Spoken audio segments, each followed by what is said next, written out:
عليكم، صباح الفل. كل الناس اللي نفسها تخس وما يحصلهاش هالات سودا تحت عينيها ولا ارهاق ولا كرمشه في الجلد وتحس ان انا عجزت وبقى عندي 100 سنه. في ناس كتير جدا وبالذات السيدات يقول لي يا دكتور ده انا اما خسيت حصل لي ترهلات تحت بطني او من عند بطني من تحت كده، في حزام كده شكله مضايقني. ما عندكش وصفه اعملها وتكون صحيه وما تاذيش ولا كلى ولا كبد ولا اي حاجه وكمان تقويني؟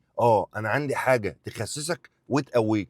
بس ركز بقى في التكنيك لان معظم الناس بياخدوها للاسف غلط. بصوا كده، انا والله كل يوم بشربه كل يوم. بص دي حاجه اسمها بذور شيا، يعني بصوا كده، دي حاجه اسمها بذور شيا.